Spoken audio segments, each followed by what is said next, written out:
అందరికీ నమస్కారం. ప్రభుత్వ 6 పథకాలు రద్దు, సీఎం సంచలన ప్రకటన. ఈ విషయాన్ని తెలుసుకుంది వీడియో కంప్లీట్గా చూడండి. అప్పుడే మీకు కంప్లీట్ ఇన్ఫర్మేషన్ ఏంటో అర్థమవుతుంది. అదేవిధంగా చాలామంది వీడియో చూస్తున్నారు కానీ సబ్స్క్రైబ్ చేసుకోవడం మాత్రం మర్చిపోతున్నారు. దయచేసి సబ్స్క్రైబ్ చేసుకోవడం వల్ల నేను చేసే ప్రతి ఒక్క అప్డేట్ మీరు ముందుగానే పొందగలుగుతారు. అదేవిధంగా చాలామంది లైక్ చేయడం మర్చిపోతున్నారు. దయచేసి లైక్ చేయడం వల్ల ఈ ఇన్ఫర్మేషన్ వల్ల చాలామందికి రీచ్ అయ్యే వాళ్ళు అవుతాం. ఇంక లేట్ చేయకుండా వీడియోలోకి వెళ్ళిపోతాం. ఫ్రెండ్స్, అధికారంలోకి వచ్చి ఏడాది కాలం పూర్తయింది. అయితే ఇప్పటి వరకు ఎన్నికల హామీలలో భాగంగా ఇచ్చినటువంటి 6 గ్యారంటీలను అమలుపరచడంలో పూర్తిగా ప్రభుత్వం విఫలమైందనే తెలుస్తోంది.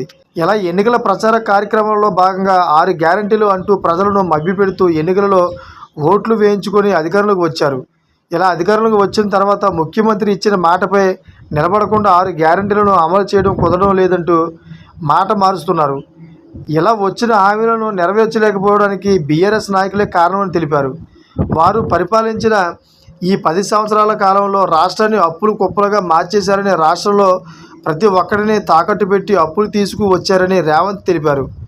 వీరు చేసిన అప్పులకు ప్రతి నెల 6,500 కోట్ల రూపాయలు వడ్డీ కడుతున్నామని తెలిపారు. అయితే ఈ పాపాల భైరవులు రాష్ట్రాన్ని అమ్మేశారు. కోకాపేట, ఔట్ రింగ్ రోడ్డు, హైదరాబాద్లో భూములు, హైటెక్ సిటీ ఇలా అన్నీ అమ్మేశారు. చివరికి వైన్ షాపులను మిగల్చలేదు అంటూ రేవంత్ రెడ్డి కేసీఆర్పై ఫైర్ అయ్యారు. నేను తండ్రి పేరు చెప్పుకొని ఇక్కడికి రాలేదు. 10 ఏళ్ల కాలంలో 50,000 ఎకరాలకు మాత్రమే నీళ్లు ఇచ్చారు. వ్యసనాలు, వ్యాపారాలను కూడా బీఆర్ఎస్ గొల్లగొట్టింది. అదేవిధంగా వడ్డీ తగ్గించని అని అడుక్కుంటున్నాం.